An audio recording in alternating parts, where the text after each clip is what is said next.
Yay, okay. It's 1:02 p.m. and good afternoon. This is the October 4th meeting of the Labor and Preservation Commission. I'll call this meeting to order. Let's start with introductions of the commissioners. Hello, I'm George Dennis, and I am the owner, curator of the historic home here in Denver.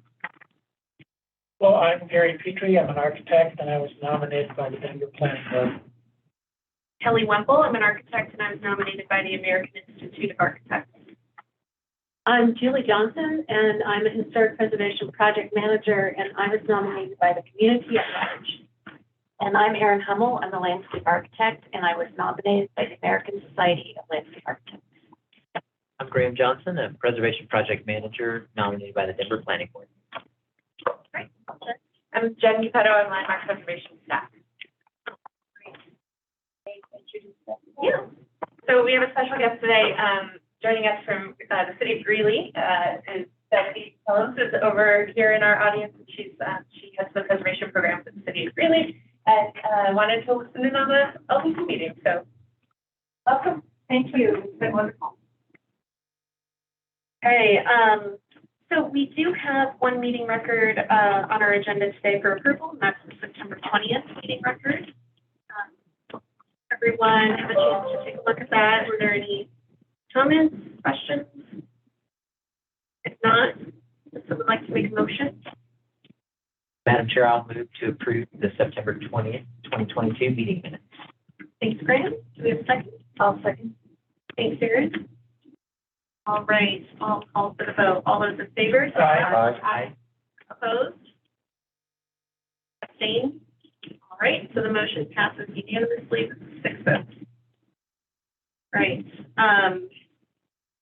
Next, we have our, actually, before we go to consent agenda, we like to reserve some time at the beginning of every landmark meeting for public comments.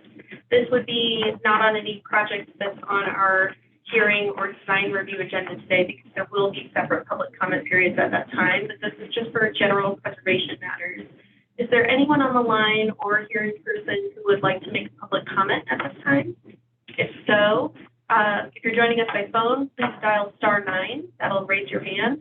If you're joining us via Zoom, then you can use the hand raise button, which should be in the bottom of your screen. I don't have anyone joining by phone other than us. This room is the phone for web audio, but I don't see any hands raised. Okay. All right. If there are no public comments, then we'll move forward with the consent agenda. Except audio tips. Sorry. I always forget this one. This is the new one. Third meeting that we've had this slide. So on the screen, you'll see some audio tips if you're joining us virtually. How to mute or unmute using the microphone icon in the bottom of your screen. You can expand the menu next to that microphone icon to see some additional options. So if you're having problems with your speaker, hearing people, or when it comes time for you to make a comment or speak, then please use these kind of tips to try and troubleshoot. If you've downloaded Zoom on your desktop, you can click on the audio settings on that device to bring up an additional menu and test your speakers and microphones. You should have received an email when you registered for the meeting with these tips as well. So once we move on from this slide, if you need those, you can refer back to that email. Yeah, and we've heard from members of the public that adding the background noise suppression is really helpful because there is sometimes ambient noise of us moving papers or the air conditioning in the room and things like that. So if you're having a hard time, try that adding the background noise suppression, and that should help a lot. Yep. Okay, so we do have, let's see, 4 items on our consent agenda today. Commissioners have any questions for staff on this? Anything that you'd like to hold on to consent? My only question was whether we really had gone to one. I know. No concerns, but I thought that was. Yeah. Well, if there are no questions or concerns, then someone like to make a motion. Sure, Madam Chair, I will do that. I move to approve the consent agenda as proposed. 821 17th Street downtown, 711 West Park Avenue, Curtis Park, 18300 West Alameda Parkway, Red Rock, and 2200 East 7th Avenue, 7th Avenue. Thanks, Julie. Second? Second. Thank you, George. All right. Call for the vote. All those in favor? Aye. Opposed? Abstained? Motion passes unanimously. If you're on the line joining us on one of the consent agenda items, feel free to hop off if you'd like. Your project has been approved. So before we move on to our public hearing, we do have one of our design review projects that a couple of our commissioners have to recuse on, which means we won't have a quorum. So this is the Larimer Square project at 1421 through 1427 Larimer Street. So rather than making anyone who's on the line regarding that project wait till it comes up, we'd like to propose postponing it until the next meeting, which is October 18th. Right? Yeah. So commission could go ahead and if someone could make a motion to postpone the 1421 to 1427 Larimer Street project till the October 18th meeting. That would be great. Yeah, we'll only have 4 commissioners, which is And those of you who would have to recuse for this can't recuse for the vote because then we wouldn't have a quorum to postpone it. So you should have no reason to recuse yourself from postponing it. So we could actually make a motion. Yeah, you could. And for anyone on the line, we have confirmed that we will have a quorum at that time. So that is why we're postponing it to that date. Madam Chair, I recommend that we postpone the review and hearing for project number 2022-COA-430 for 1421 to 1427 Larimer Street and Larimer Square until October 18th. Thank you, Gary. Do we have a second? Great. I will call for the vote. All those in favor? Aye. Opposed? Abstained? All right, motion passes. So anyone on the line for the Larimer Square project, we will not be hearing that, reviewing that project today, and it will be on the October 18th. And we're sorry if you joined this meeting and rearranged your schedule to be here for this. This was kind of late breaking news that we didn't realize that we were short commissioners for this specific item. I'm going to change PowerPoint. Oh, no, I'm going to keep this one because you're going to start up public hearing process. I don't think that's on there, but it is. Oh, then we'll do that. I'll ask one question as we're gearing up to that. In a similar vein as our Larimer work, the landmark designation is not a project specific. Even though there's been a little bit of effort on behalf of my firm associated with this bill, if I need to recuse from this as a landmark designation as opposed to a specific scope of work. That's a good question. I don't know if you were not projecting. So. Sorry, yeah. So the next project is one that my firm has worked on only preliminarily, nothing associated with the actual designation of the building.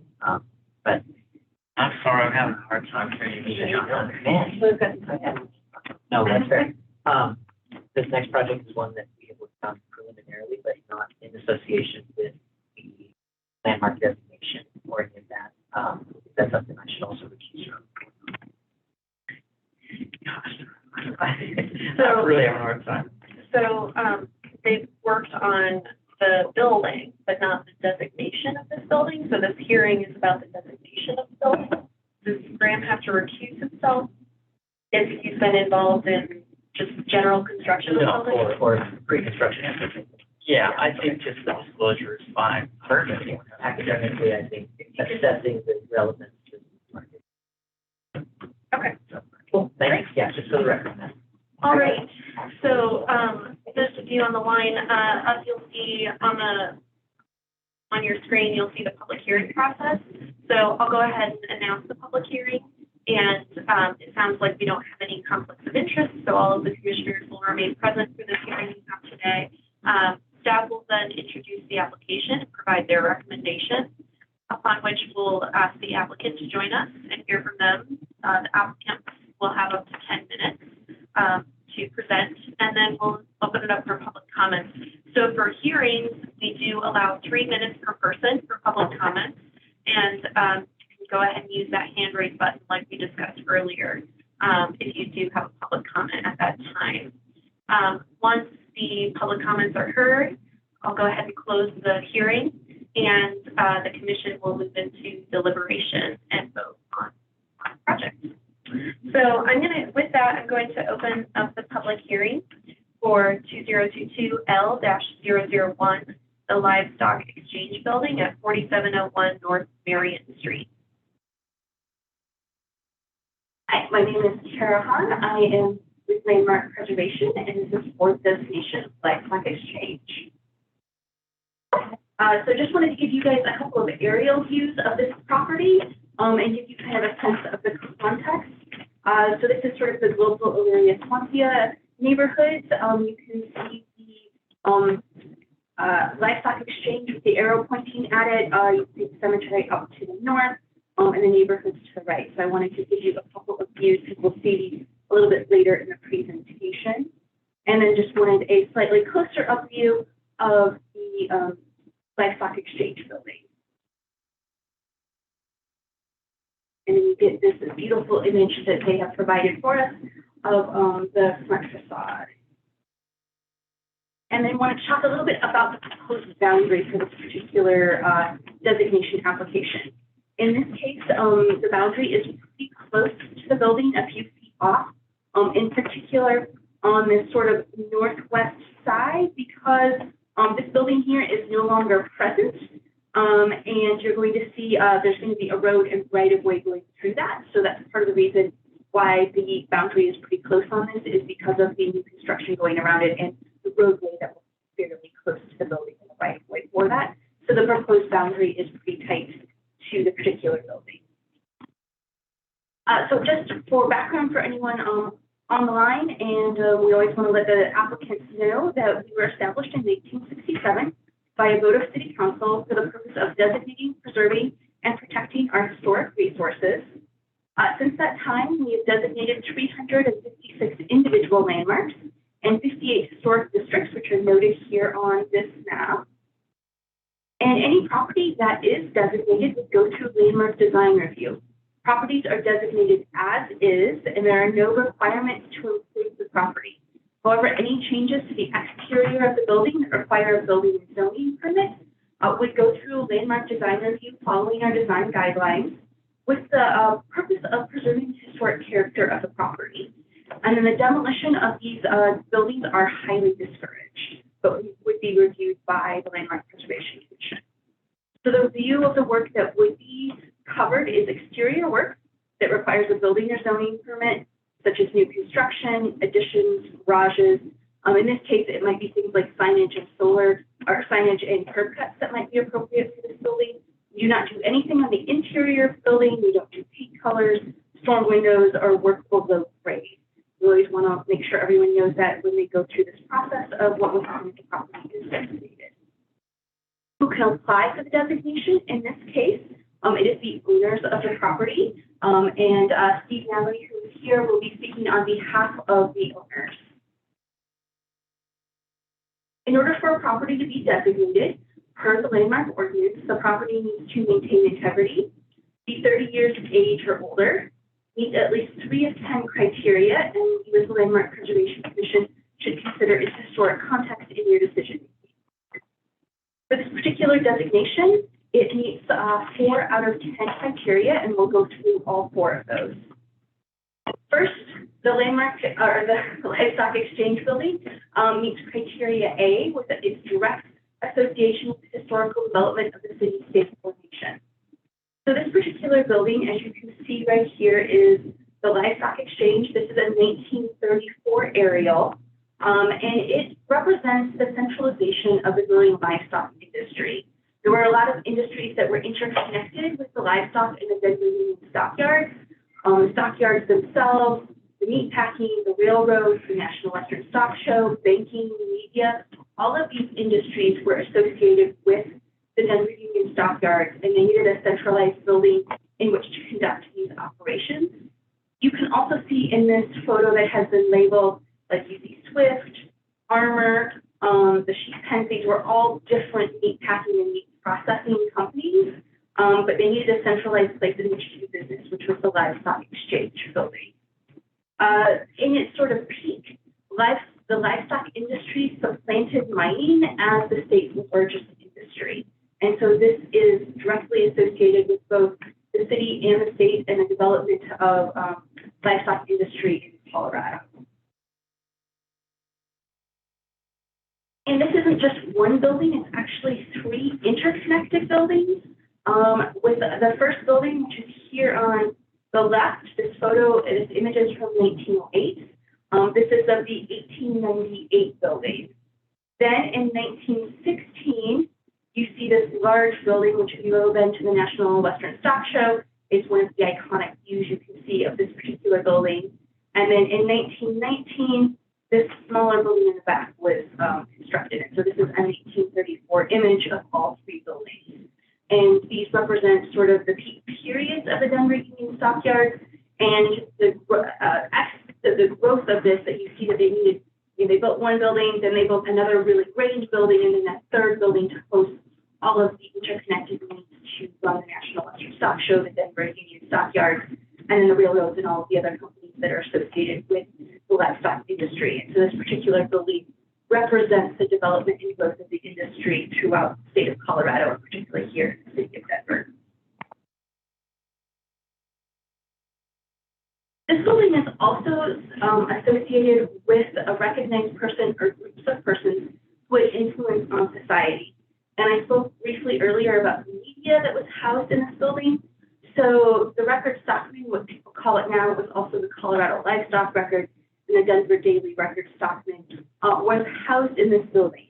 And so the editors and owners of the paper, Fred P. Johnson, then H.E. Green, and then Harry and Dan Green, put out and did the record stockman. It was a really important component of the livestock industry and proved to be ranchers that were spread throughout the state and even throughout the region. It was their connection and link to the industry here in Denver.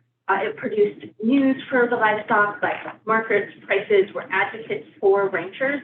And so the owners and editors of the paper had great influence on society, particularly the ranching community. And so they were housed within the Livestock Exchange building. And so they are the recognized groups that have influence on society. The property is also significant for its architectural style, or styles in this case, because there are 3 different buildings. So 2 of the buildings are significant for their early 20th century commercial style. And that style is typically 1 to 5 stories, is masonry and brick, is typically rectangular in form, has a flat roof, has fairly minimal ornamentation, except for decorative brickwork. And you can see that both of these buildings, the 1919 here and then the original 1898 building, both display most of the characteristics of the early 20th century commercial style. They're brick, they're of, between 1 and 5 stories. You can see that they each have a little brickwork around the cornices, and minimal detail and ornamentation. So both of these buildings meet the criteria for displaying the characteristics of the early 20th century commercial style. And then the building that we're probably most used to seeing or most associating with the Livestock Exchange is this classical revival of masonry construction. Some of the key characteristics include the 3-story ionic columns, the embossed pediment, the classical entablature, and then this really dominant center portico. So this is significant for its embodiment of the classic revival style. And then finally, the property is significant for that it promotes the understanding and appreciation of the urban environment by means of its distinctive physical characteristics or rarity. In this case, both its distinctive physical characteristics and its rarity. So this helps you to understand the grand nature of the livestock exchange industry through its very distinctive physical characteristics here, with its very grandiose classical revival building.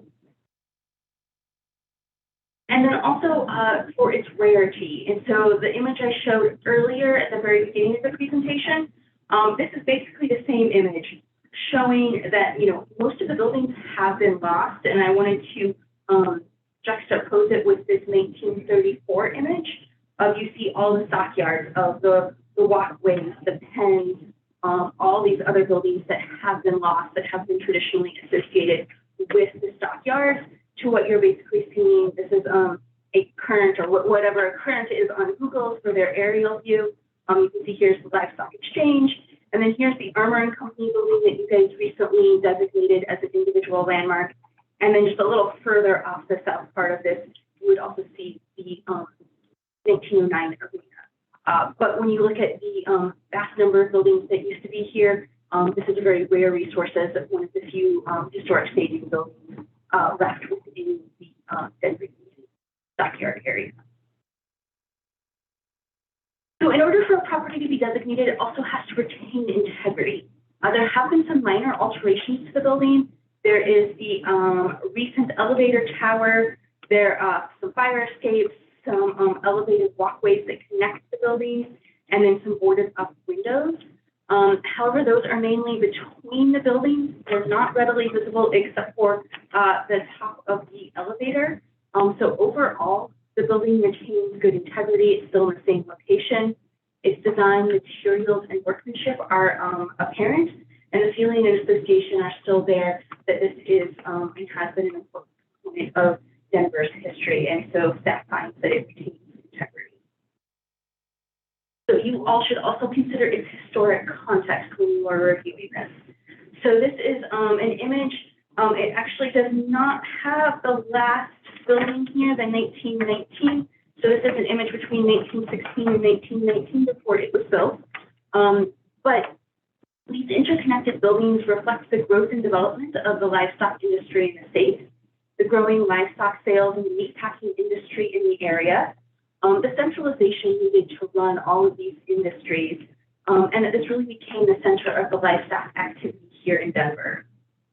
This goes through, and the building is significant through the 1960s, when you have the nationwide changes in the industry, where cattle and processing were moved to larger feedlots outside of urban areas. And then the period of significance is from its original construction in 1898 through 1973, which includes the initial construction, the following two buildings, and extends through the growth, development, and the decline of the Denver Union stockyards until finally in 1873, when the building was sold. So the period of significance is 1898 to 1973. And so landmark preservation staff is recommending that you recommend approval for this and forward it to City Council, as the buildings are over 30 years of age. They meet 4 out of the 10 criteria. Property retains integrity, and we hope you consider the historic context when you recommend approval for this. And there's the recommendation. Great. Thank you, Kara. Are there any questions for staff?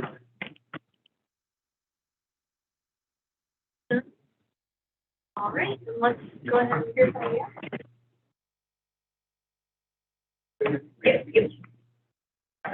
gonna stop sharing. Is that good? I don't. I know, but let me, When you're ready and she's got the timer, so we start reading the address for the record. Sure. Great, timer, that's why I'm so. Sorry, I do have to share screen. Well, since the applicant's in person, does the public need to? Oh, no, that's true. I'm going to do it on my phone.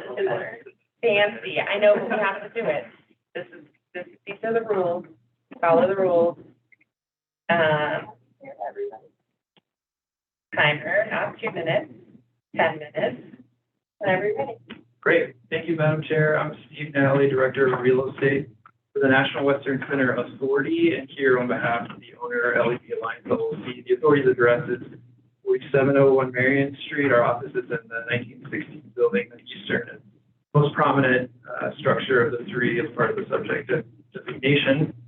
We are thrilled to be here and request your support for officially designating another important piece of our city, its history as a Denver landmark. These three structures were a result of innovation and consolidation of the livestock industry, shifting from the much romanticized cattle drives to this kind of consolidation and innovation of all these kind of disparate at the time industries, stockyards, slaughterhouses, packing houses that Kara described in her staff report. We plan to bring back life into these buildings and kind of continue that theme of innovation, attracting entities, industries, likely office, retail users that represent the future of agriculture and also the proximity to CSU's buildings and to the National Western, and want to be part of the National Western Center campus. So we hope to continue that innovation that occurred in that consolidation and look to the future, not forgetting our past.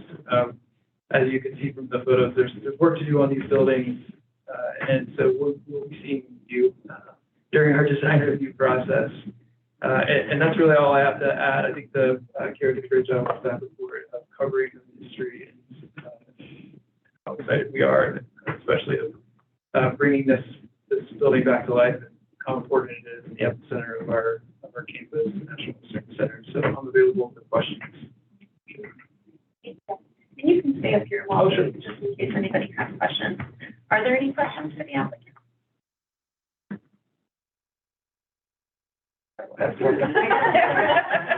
Thank you. All right. I'm going to share screen soon with If you would like to provide public comment, then please use the hand raise button at this time. second. Let me have the right one that has the 3 minutes. Let's do that. Great. And let's see, we have 1 hand raised. Great. Let me get this. Oh, why this?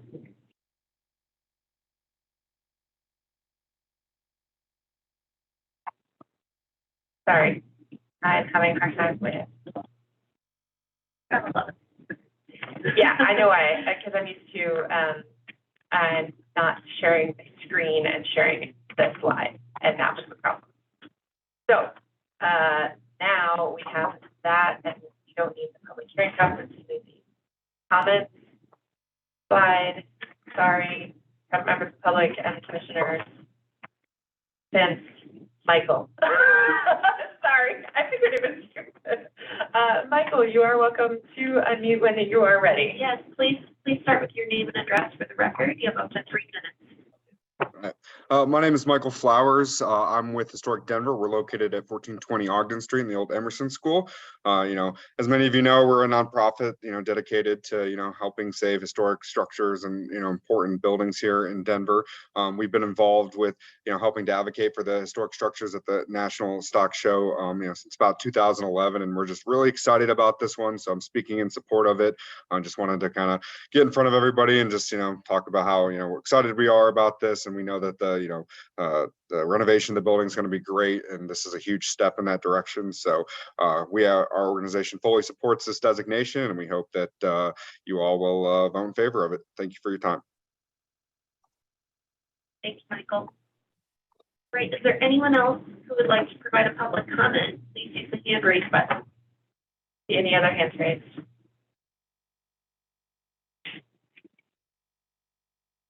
Okay, here we go. Okay. Great. Then I'll go ahead and close the hearing, and let's move into deliberations. So commissioners, what did everybody think about the application for us? I think the applicant.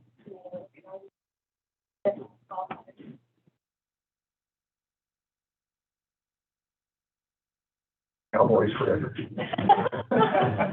So you all speak up a little bit. Very quiet. Sorry.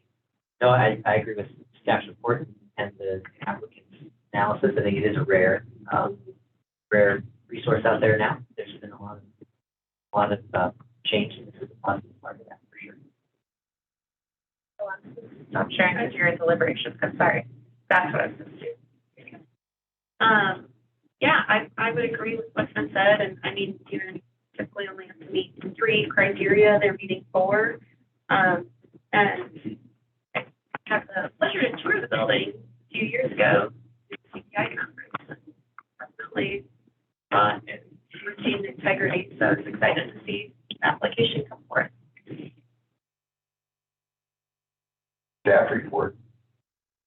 Usually, for me anyway, provides a high degree of education and interest that the depth of how important that whole area was when sort of a nightmare drive now, but yeah, it really pulls it all together from Denver's history. I'm very glad to see it preserved in a thoughtful manner.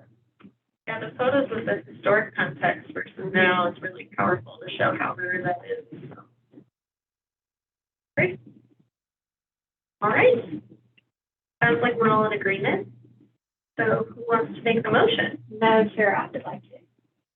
I move to recommend approval and forward to City Council the landmark designation of the Livestock Exchange at 4701 Marion Street, application number 2022L-001, based on the landmark ordinance criteria A, B, C, and G, citing its findings of fact and its recommendation of the application form, public testimony, and the September 27, 2022 staff.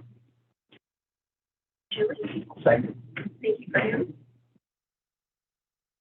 Right, we'll call for the vote. All those in favor? Aye. Opposed? Abstained? Motion passes unanimously, and designation will be forwarded to City Council. So, good luck. Right, so now we're going to move into our design review project. It's a very similar process to what we just went through.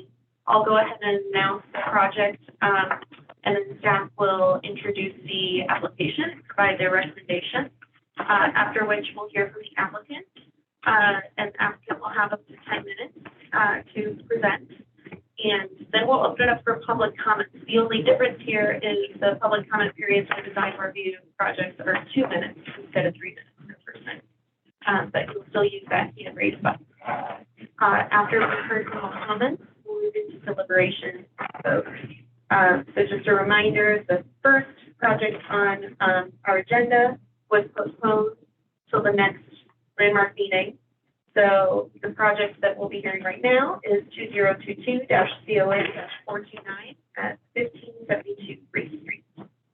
Okay, good afternoon. So the proposal here is to replace painted wood shingles covering the gable ends on the north, south, east, and west of the property with synthetic shake shingles.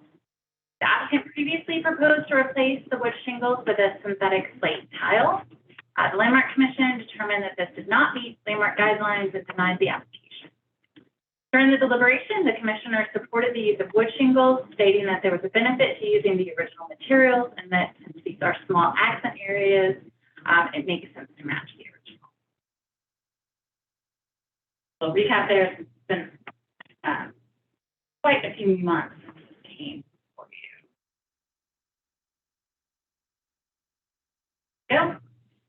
So built in 1890, 1572 Grace, known as the Raymond House, also as Castle Barn, was designated as a Denver landmark in 1974. Prominently located at the intersection of Grace Street and East 16th Avenue, the house was designed by well-known Denver architects William A. Lang and Marshall R. Pugh. The gable ends are clad in rectangular painted wood shingles. Shingles function as wall cladding as well as decorative trim around arched window openings.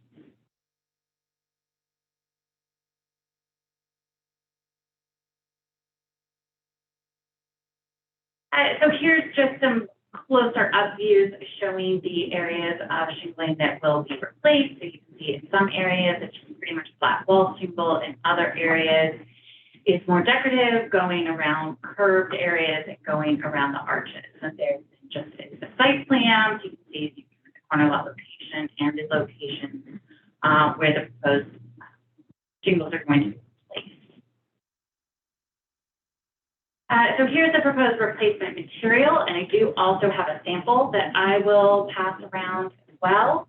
So the proposed replacement is an EcoStar Empire Shake. It's a plastic shake manufactured from 25% post-industrial recycled materials.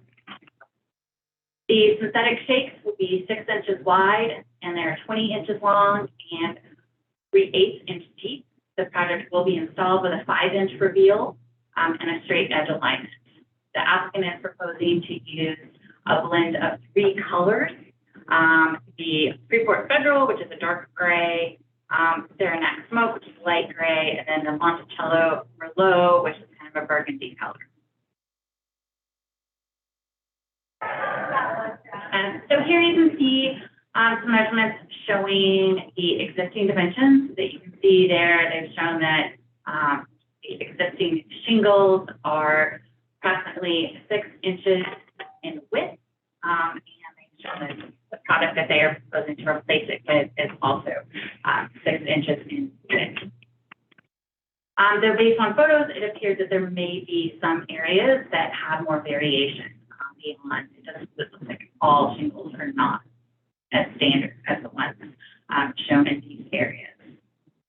Landmark guidelines do support the use of alternative materials when the original material is not feasible and the alternative material is a close match to the original.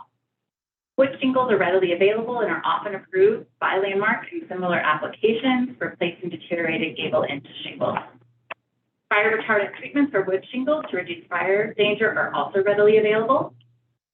Overall, the proposed synthetic shake product is similar in dimensions to the wood shingle. However, Landmark staff finds that the application as presented does not clearly demonstrate that the proposed replacement material will be able to exactly match the appearance of the existing. Since this is an individual landmark that's located on a corner lot, staff feels that careful attention should be paid to replicating this character-defining feature. Here's some additional close-ups just to kind of show some of those detailed areas, the areas that have the curves, the arched openings. It looks like some areas with some different sizes of shingle. So staff are concerned with the ability of the proposed material to replicate the appearance of the wood shingles. Staff has several concerns with the application as presented. The use of an alternative material when a historic material is still available. The fact that this is an individual landmark, and it's a highly visible decorative feature. The fact that not all the shingles appear to be the same size, but there appear to be some variations in shingle width, and the shingles at the arched openings appear to be smaller, but only one standard dimension has been provided for the replacement shingle. No measurements are provided for the shingles in the arch section, particularly the section on the north. This area is the most detailed and exact replication of the existing shingles would require cutting the alternative shingle product into some fairly small and significantly curved pieces. And it's unclear whether the product can accurately replicate the detail here, as well as whether this area has been sufficiently documented in order to provide a template for the replication of the existing. Additionally, the replacement material proposed is replicating wood shake rather than wood shingles, and appears to have a much more pronounced texture to it than the existing. And we also do have some concern with the proposed color.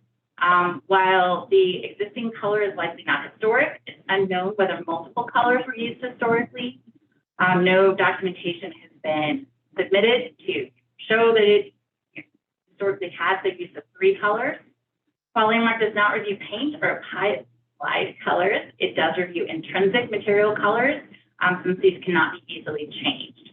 So it's a material that you would paint, it's meant to have the color included.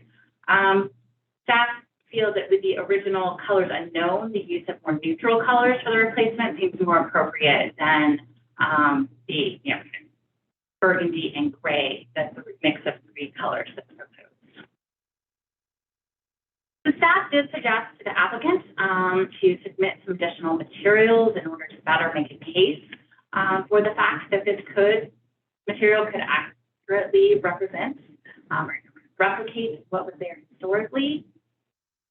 So we suggested specific information about how the curved and arched portions will be treated, demonstrating that the arches and curves of the original will be exactly matched. Suggested dimensions for all areas of shingles so that it's clear exactly what needs to be replicated. High resolution photos of the existing shingles so that the design and dimensions can clearly be seen. We're also submitting detailed photographs of the product used in similar applications on historic properties to demonstrate the ability of the product to replicate the appearance.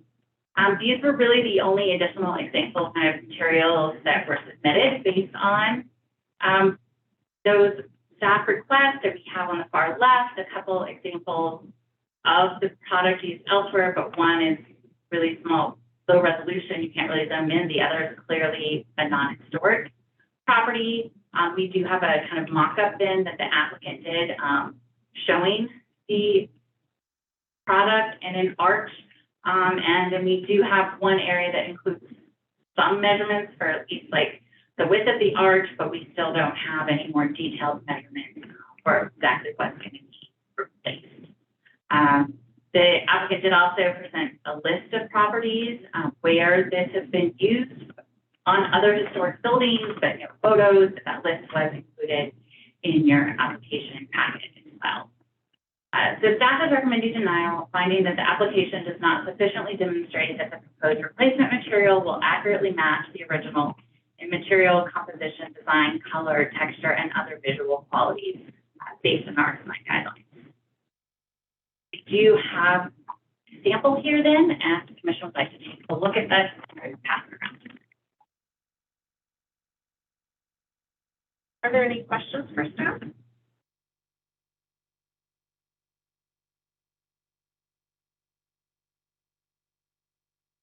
I just have one question. So when you had requested that or kind of recommended to the applicant that since there's still wood products available that match historic, what was their reasoning for wanting to go with this aesthetic? Or that's You can ask them. I think one thing they told us was fire danger and that they thought that this is a better product. okay. All right. Is the applicant present? Get them promoted. Or push it on.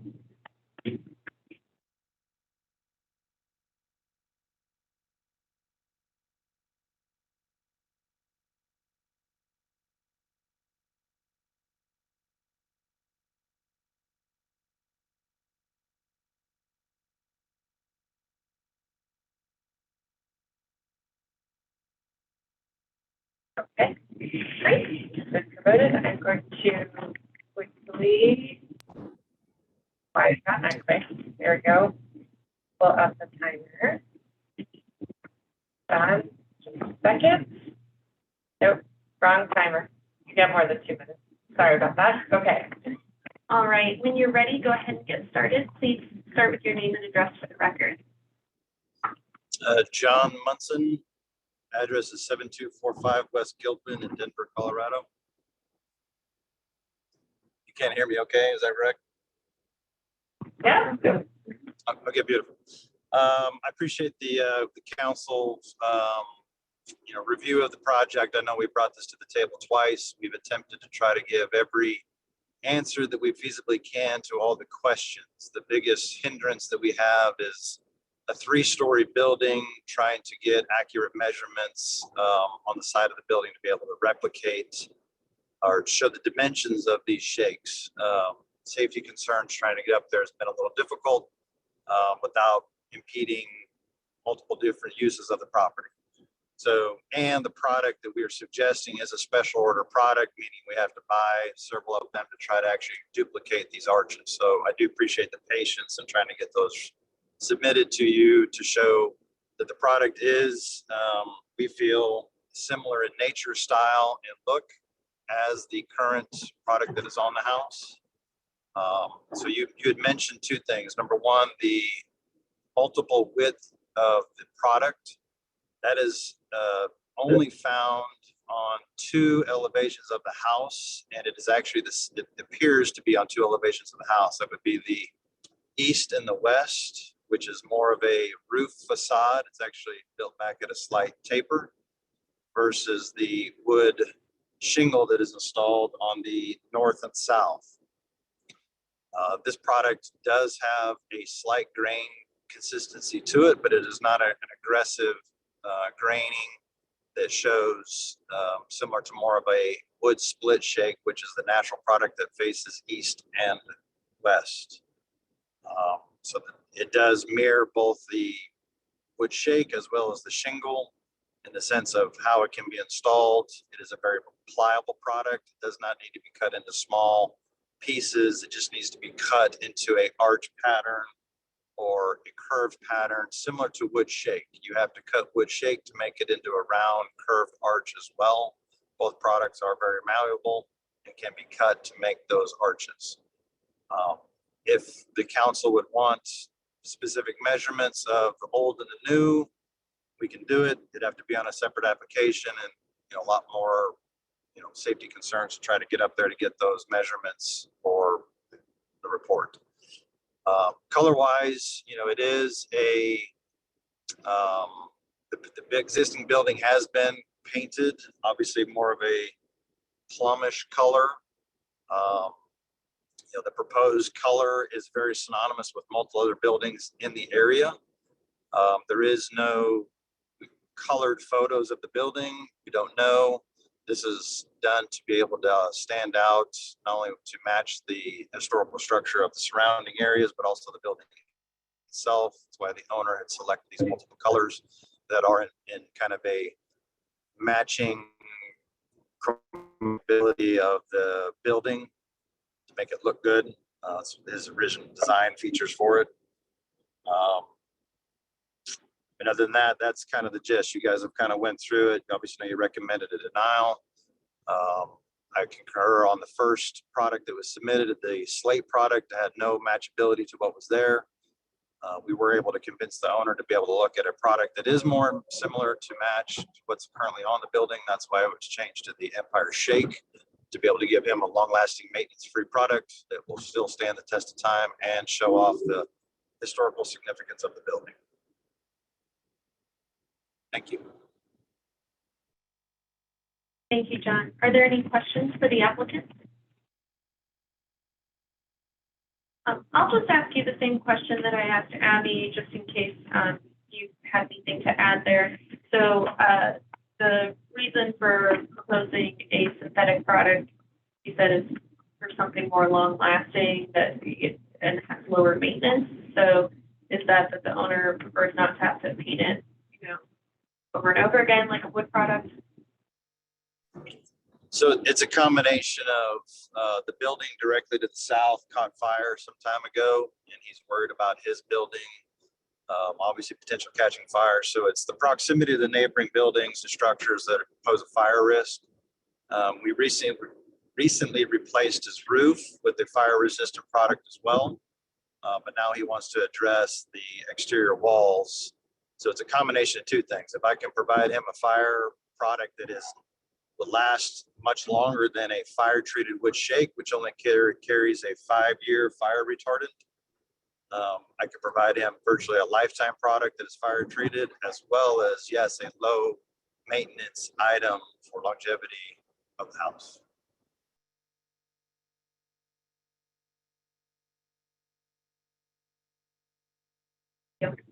Any other questions? I have a question about the multicolor scheme. What is the intent with that?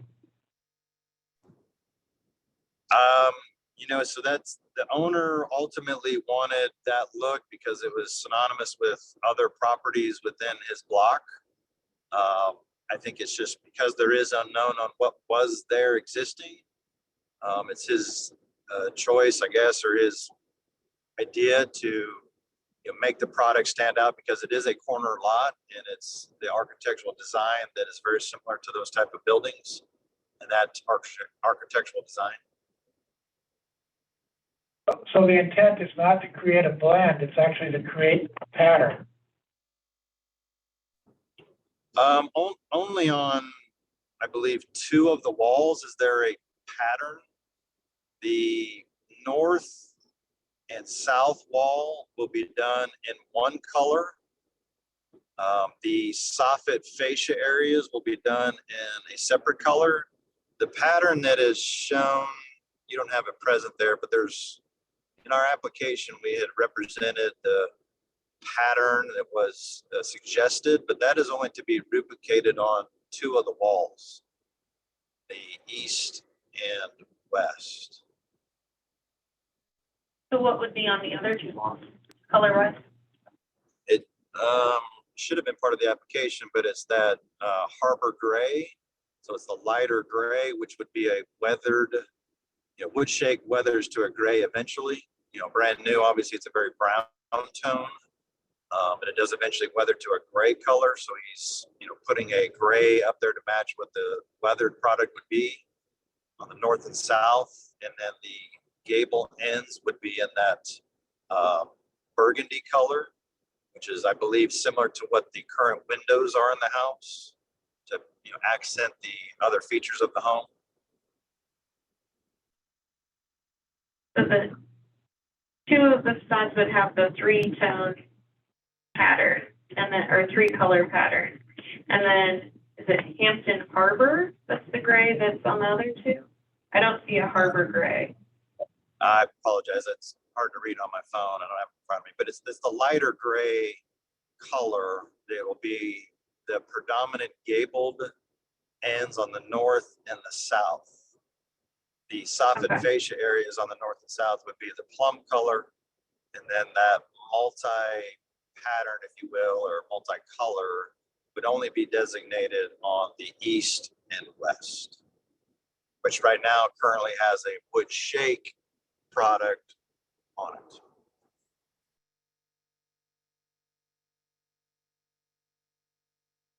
Any question, Gary? Yes. And I don't use fiber cement a lot, but isn't fiber cement shingles another fire resistant option? Was that something considered? No, fiber cement was not considered due to a couple of different features. Life expectancy of fiber cement is not as good as a synthetic product, and it's actually harder to make the design features that are present here because you typically buy fiber cement in sheets. It's usually 3 feet by 5 feet versus individual tiles. This gives us the ability to replicate the design features by having individual tiles similar to what is installed currently on the dwelling. Thank you. Any other questions for the applicant? All right, thank you for your time. Appreciate it, thank you. Okay. Is there anyone on the line who would like to provide a comment on this project? Please use the hand raise button at this time. Don't see any hands raised. All right.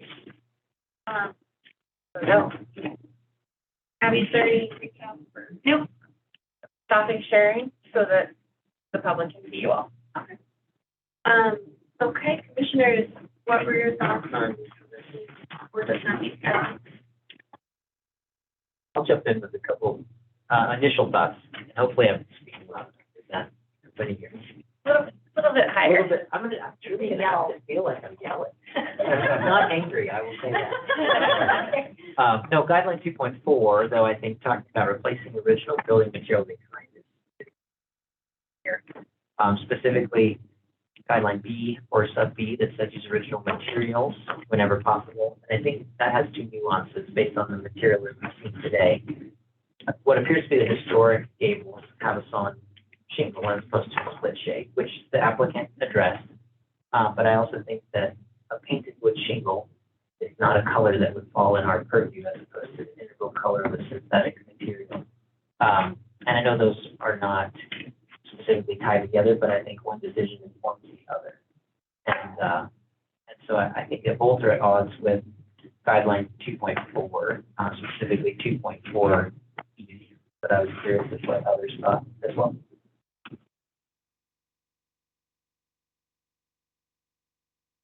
I tend to agree. I mean, I'm thinking that it's possible that a synthetic shingle would be appropriate, but this application does not demonstrate its compliance with the guidelines as closely as a synthetic shingle would have to in order to be acceptable. I think, and part of that is that the application seems to be lacking some detail. I'm also troubled by the color selections. The multicolored use would tend to introduce a historic appearance that never existed historically, or quasi-historic appearance. The use of different colors on different facades is, I don't quite understand that. That's troublesome. But I think, I'm going to agree with the staff's recommendation, mostly because the application does not demonstrate how the use of a synthetic material instead of a natural one that was original, how it meets the guidelines. I'd be concerned, that the question about fire, these will melt if a building is adjacent and has a problem. So I don't quite understand the neighbor's concern about a fireproof material or fire-resistant material in the exterior. I mean, if wooden shingles meets the building code, I don't know why wooden shingles shouldn't be used.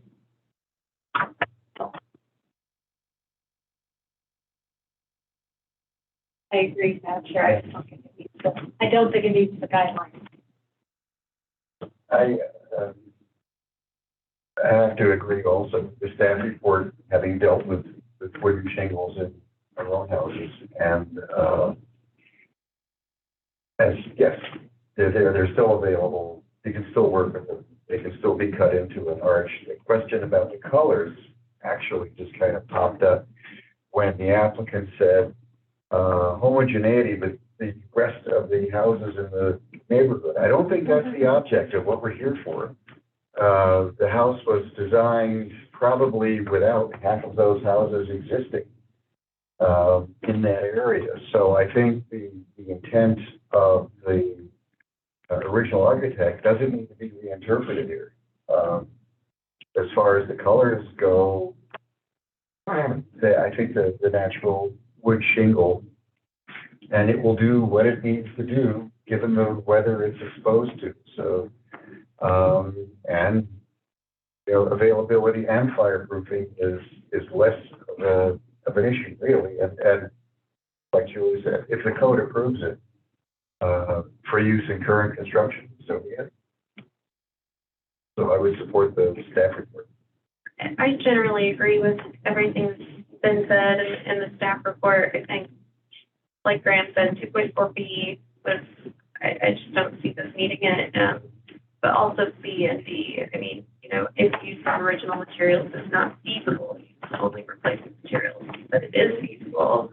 And 2.4D, alternative materials may sometimes be acceptable for replacement of damaged building materials for rear facades. These are very visible, highly visible, public-facing facades on an individual landmark. As Abby said, this isn't just a contributing structure, it's an individual landmark. So it needs to really be held to that standard. I also agree with the discussion that's been made on the colors. And, if they were to go with something that could be painted, we don't review paint, so you could do that scheme, but then you also have the option for it to be repainted, and it's got that reversibility over time. So I think that if they were to propose an integral color product, of patterns like they are, not only should it be documented a bit better in the application, because I didn't think that was clear, but also, provide some historic, documentation showing why you feel that that's appropriate, or precedent agents if there's other homes in the neighborhood or something. Otherwise, I don't think that integral pattern that they're proposing is appropriate. But I mean, I sympathize. I was trying to think of, well, does, finding a non-combustible material make some of this, I don't know, give some leeway, but I just can't really get past the fact that the original materials are still available and feasible to use in a series that they pass code, so.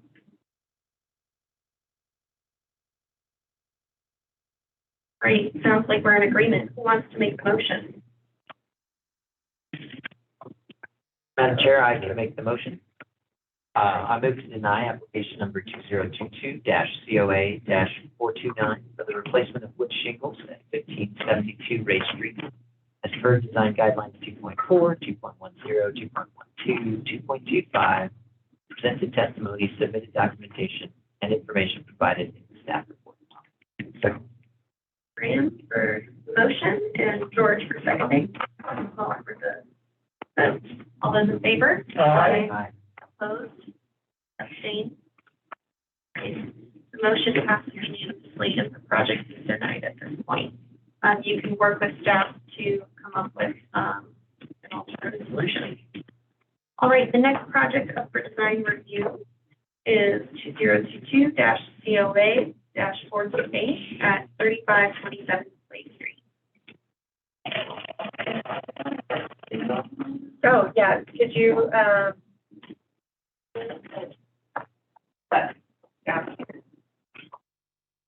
There you go. I have her right of it. She stood away from the podium, so you aren't looking at my notes. Appreciate that. No one wants to see that. There you go. So this is 3527 Clay Street. It is located on a carriage lot behind 3525 Clay Street. The applicant is requesting to construct an ADU. Section 12.10.4 of the zoning code states an applicant and subsequent permittee for the development of a carriage lot shall be the owner of the subject carriage lot or portion thereof and shall have their primary residence located in the block surrounding the subject carriage lot or portion thereof. The property owns both the carriage lot and 3525 Clay Street. This does not currently reside in that property or that primary structure. They will be moving into the primary structure and use that as their permanent residence. So that resolves that issue with the use for zoning code. Additionally, zoning and building permits cannot be provided and the structure cannot be constructed until the property is resided in by the property owner. And that is 3525. Be clear. So zoning occupancy issues will not conflict with the commission's review of and approval of the ADU as the commission reviews design of the structure and not use of the structure, but wanted to bring to your attention that there are potential zoning issues that will be resolved and no permits will be issued until those concerns are resolved.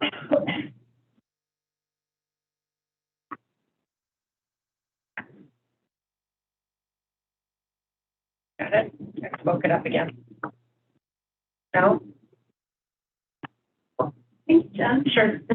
So the proposed ADU will be 22 feet by 35 feet 9.5 inches and will be 22 feet 9.75 inches in height.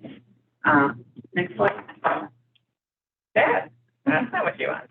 The ADU will have a gable roof on the main two-story portion of the building. It will have a shed roof on the one-story bump out and covered patio.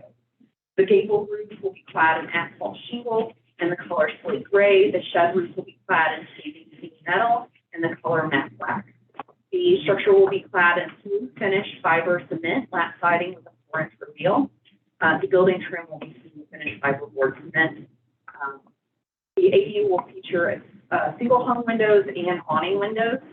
The structure will also feature sliding patio doors and a corner light divided light panel door. The applicant has provided conflicting information in their application packet with cut sheets that show one material or missing information on the doors, and then their door and window schedules show different information. I have spoken with the applicant about this conflict in their application, and they are willing to meet that condition and set forth by staff. Next slide. should be able to do it yourself, like, just remote control that. I just moved it, so. So this is the north and south elevation. Previous was east and west. The windows, so pictures here are sections of the proposed windows. Sorry, this is a little blurry. I didn't realize it was blurry. But I did want to mention that the applicant is proposing to inset the windows on the structure 2 inches as required by the commission.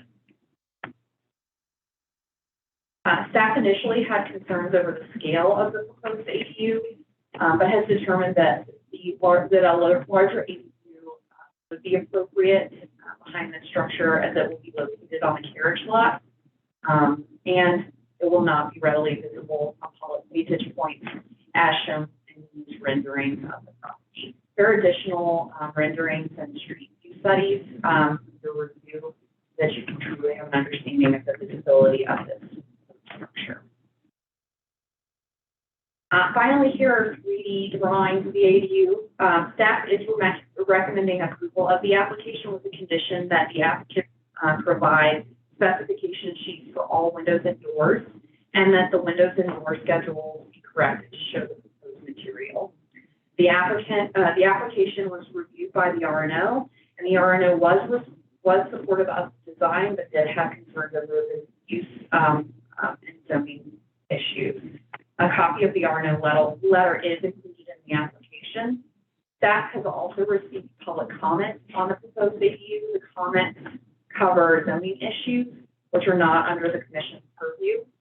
A copy of that letter and attached appendices were emailed to you yesterday. Questions? Wonderful. I'm kind of, Yes, sir. is the carriage lot completely surrounded by public access alleyways? It was kind of hard to tell from the I believe so, but you can ask the applicant, and certainly if you would like that information to be included in the application packet, make that part of the condition. They show that, but I this believe is it more is. about understanding what a carriage lot is versus a carriage house on the same lot. Is that kind of a unique situation It in is, Denver? yes, it is. Aren't there a couple in Powder? It's Yeah. unique to Powder Highlands and parts of Park Hill. Okay. Where you have a square, totally square block, and then you have this carriage lot in the middle. And sometimes they were used for carriages or horses or, community gardens, or things like that. Other times we do one earlier in the summer. Yeah, it was Yeah. also my project. Yeah. It was on Bryant Street. Yeah. Challenge to get utility. Oh, yeah, Not that's right. our purview. Not our purview. Yeah. Yes, thank you. There's a few right down Friendly. But similar. My daughter lived down one, trying to go playground, all the neighbors. All right, is the applicant present?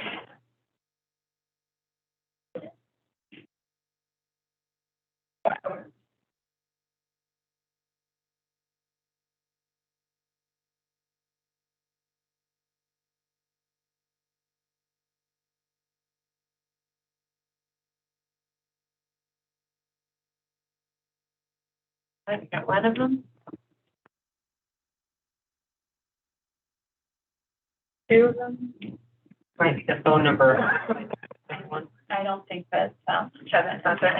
Okay, all right, we got Nathan. All right, so, whoever would like to speak, go ahead and unmute yourself. Please start with your names and addresses for the record. You have up to 10 minutes.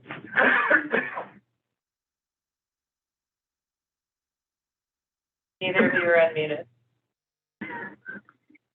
It looks like, Nathan is probably by phone.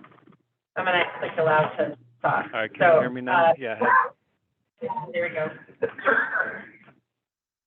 Nathan Holbrook, Arkwest Architects, 1525 Raleigh Street.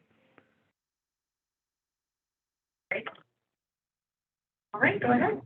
And I believe Stephen's on here too. Stephen?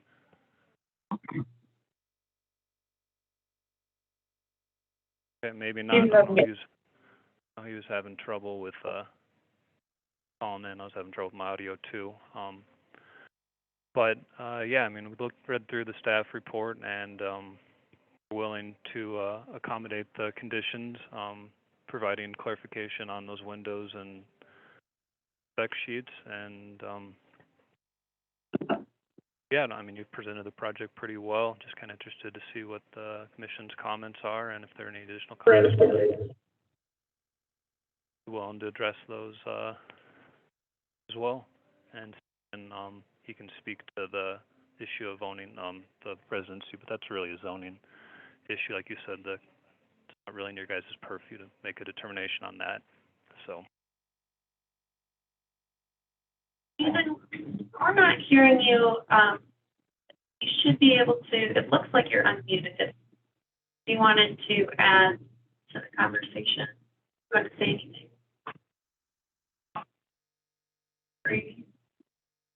Not hearing you. Yeah.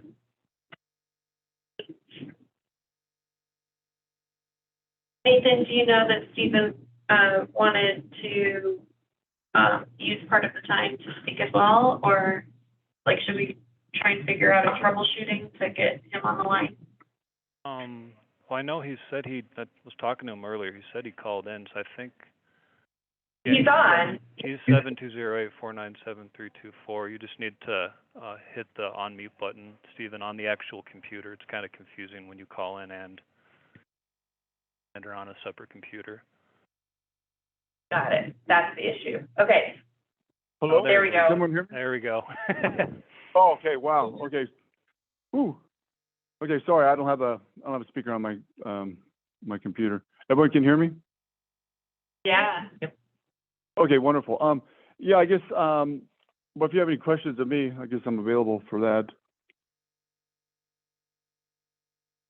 The time is yours, so if you'd like to provide any comments, that's great. If not, well, yeah, I guess just as a little bit of response to the public letter that was delivered yesterday, that you know, the owners of this property are very well aware of the requirement as we go through the actual permitting process for this structure, and then finally zoning, where we need to sign this single-page letter that states that we are occupying the house as a primary residence in order to, construct this ADU, and we're well aware of that and acknowledge that that's what's going to happen.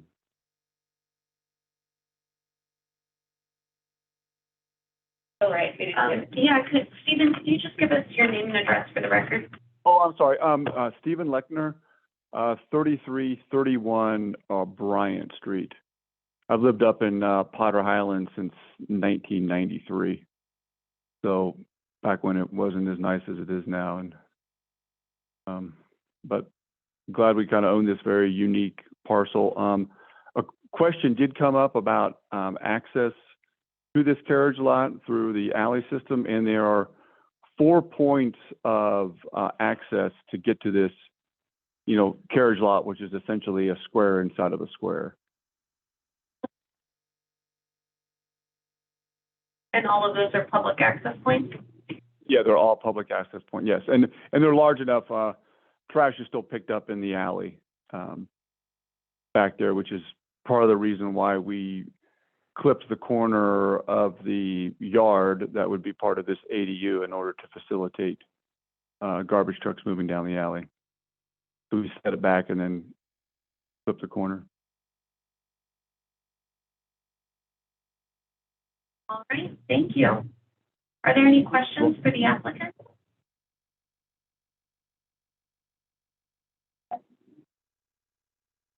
Question, Gary? Yes. All right. Oh, yeah, am I being too quiet? All right, thank you both for your time. We don't have any more questions for you. All right, wonderful. Okay, if there's anyone from the public who would like to comment on this project, please use the hand raise button at this time. It should be at the bottom of your screen. Yep, we have public commenter. I'm just using the phone that called in, Mr. Lecter. Okay. Stacy, I think I clicked you to feel free to unmute. Let me find the right timer. And you're welcome to unmute whenever you're ready. Can you hear me okay? Yes. Okay, great. My name is Stacy Mueller. My husband and I live at 2701 West 35th Avenue, which is on the block surrounding the carriage lot at 3527 Clay. We submitted a letter to the LPC yesterday, which I hope the members of the commission have had the opportunity to review. Our concerns are with zoning occupancy issues, which we understand are outside the purview of the LPC, but we nonetheless feel compelled to go on the record. So due to the fact, so thank you for your indulgence with that. We just want to put something on the record today due to the fact that the very large ADU being proposed by the owners who do not and never have resided at 3525 Clay is not an accessory use for that property and is going to essentially create two adjacent multi-unit structures in the Potter Highlands Historic District, which if an owner does not move into that front house or does not stay living in that front house is not permitted by the zoning code and isn't within the character of our historic neighborhood. In order to try to find a loophole to be able to accomplish this project, Mr. Lechner is now representing that he plans to move into 3525 Clay, but we have serious doubts about that representation. And I just want to point out that on August 29th, when Mr. Lechner submitted his application to the commission, he represented in that application that his primary residence at that time was 3525 Clay Street. That representation was patently untrue. And only after he was confronted on this topic at the September 13th HUNI meeting 2 weeks later and directly asked whether he lived at 3525 Clay, did Mr. Lechner admit that he did not, and instead indicated that he would, quote, probably move into the house. So I'll let the commission draw its own conclusions here, but the conclusion drawn by us and other neighbors is that Mr. Lechner does not truly intend to permanently reside in the main house. I know I only have a couple minutes or a couple seconds left, but we only recently became aware of this carriage lot proposal. The vast majority of our neighbors are not aware of it, but the neighbors we have talked to have serious concerns. And so we truly appreciate your time today. Thank you. Thank you. And we did receive your letter, so just thought I'd follow up with that since you mentioned it. So thank you. Are there any other people on the line who would like to make a comment? Yep. John just raised his hand. John, you're welcome to unmute when you're ready. All right, I appreciate it. This is John Knipe. I'm reside at 2703 West 35th Avenue, so next to Stacy and directly behind the carriage lot. I think I just wanted to echo the concerns, the recent even awareness of the proposal. I think beyond the concerns that Stacy just raised, and I think articulated well, with this proposal of a 5-bedroom structure as an ADU, and the what is intended to become the primary residence, also being a 5-bedroom structure that is currently leased to 5 unrelated occupants. I would just wanted to raise the concern around general parking. So all of the street parking is quite tight. Presently, there are 5 vehicles associated with the Clay Street unit. And as I've reviewed the application, it looks like it would be a similar situation in the carriage lot, but there's not adequate parking built into the proposal here. And so just wanted to raise that and go on the record with that concern as well. Thank you. Any other public comments?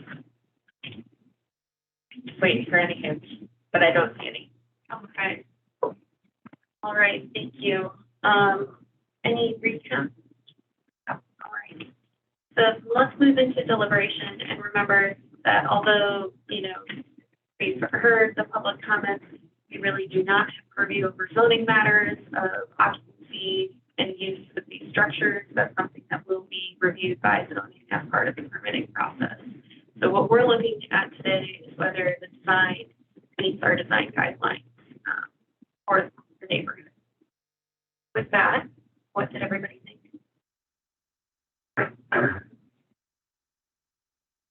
Big. It is big. Since everybody's being quiet, I'll just chime in.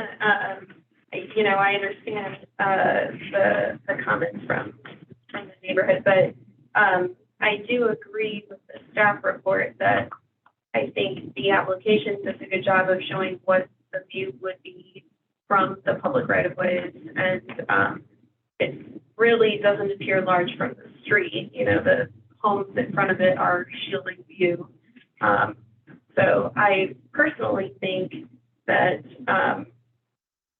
it seems to fit into the historic context and would support the staff recommendation.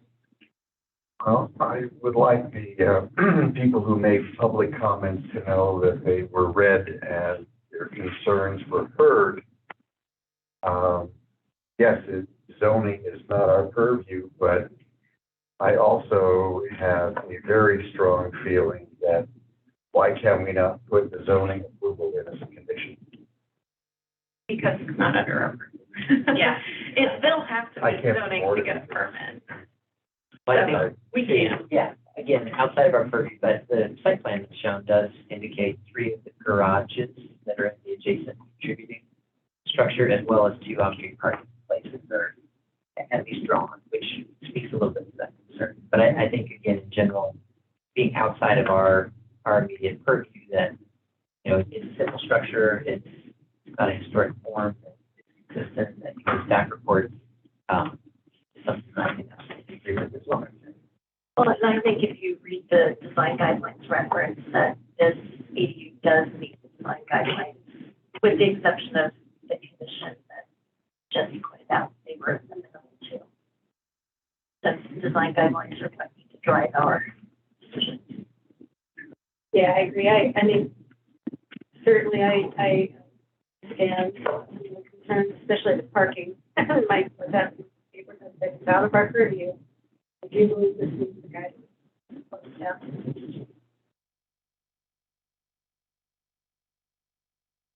And in addition, I didn't see anything in the comments from the public or the RNO that said they felt the design didn't meet the guidelines. So it really is something that just needs to be worked out with zoning, and that'll have to happen for them to get a permit. Yeah. So if it doesn't meet zoning, they're not gonna. Right.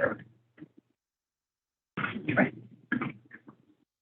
I agree. I mean, I understand neighborhood concerns, but if zoning doesn't prohibit a number of unrelated people living under the same roof, that's not our purview, it's not our concern.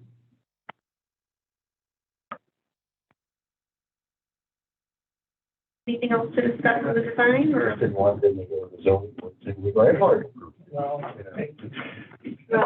We've approved the design. We have. Exactly. I mean, Not our so it's not like we're approving an administrative adjustment or recommending approval for something that doesn't meet zoning. Right. Which we've done on cases that where it's appropriate.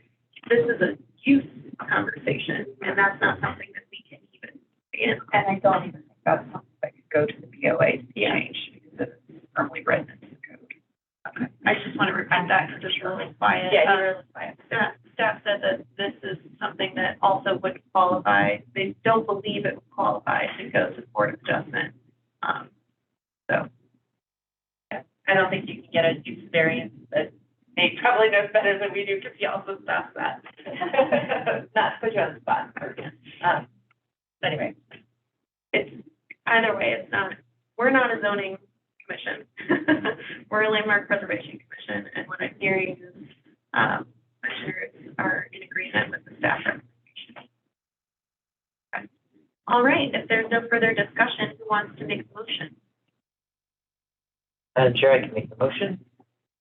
I'll move to conditionally approve application number 2022-COA-428 for the construction of an ADU at 3527 Clay Street for design guidelines 4.8, character defining features for the Potter Highlands Historic District, presented testimony, submitted documentation, and information provided in the staff report with the following conditions. 1, that the applicant provides specification sheets for windows and doors, and 2, that the window and door schedule be corrected to match the proposed material. Thanks, Chris. I'll second. Thanks, Aaron. All right, I will call for the vote. All those in favor? Aye. Opposed? Abstaining? Abstain. So we have 5 in favor and 1 abstention, which is George. So the motion passes and the project is conditionally approved. All right, that was the last project on our design review agenda today, and I don't believe we had any discussion or business items. Is that correct? That is correct. All right, and with that, it's 2:27, and I'll close the meeting.